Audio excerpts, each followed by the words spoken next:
Well, at the conclusion of this year's March of the Living between Auschwitz and Birkenau, IPA Steve Leibowitz spoke with Vice Chairman David Machlis about the profound effect the march has on its participants.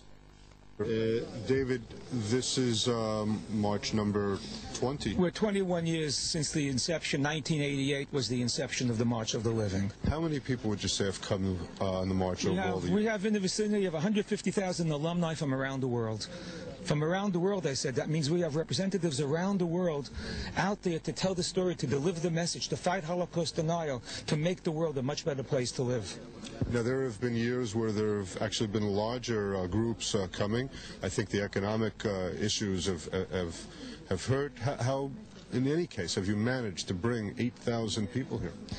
Yes, you're right, and maybe you don't know, you're speaking to a professor of economics, and I'm love being that professor in the classroom, but my passion is with the march. And yes, the economic situation is horrific, and we struggled in a real significant manner. But imagine, with that great economic struggle, we have 8,000 people here. Last year there were 12,000, so you see the impact of the economics.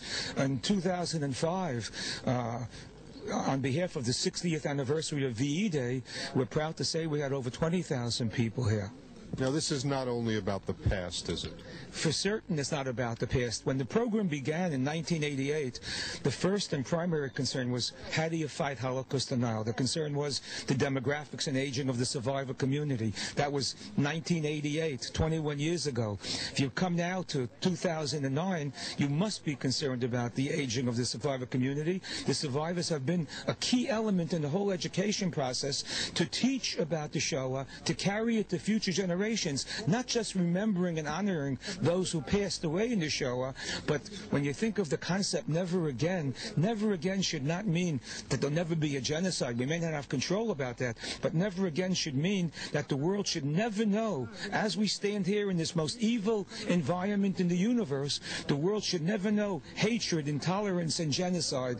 And the only way to do it is by training the masses. And we're proud to say that 8,000 are here today. They go home. They teach others, they deliver the message, and furthermore, those 8,000, over 25% are non-Jewish people who will take the message and bring it forward as well. Is it fair to say that a person who goes on the march is not the same person after? Without a doubt. When you go on the march, your life is changed forever. You will see that today. I know this is your first time here. When you go back on the bus, you will say, I am a different person. It's a life-altering experience. You can't be here without saying, I want to make a difference. And I'll give you a quick statistic. Our research shows that those who went on the march, we've done surveys years after, almost 25% of those on the march that were interviewed decided to change their profession as a result of being on the march and entering into the helping professions. 25%. As an economist, I tell you, that sounds like a small number, but in the context of altering your whole life because of this experience, those numbers are huge.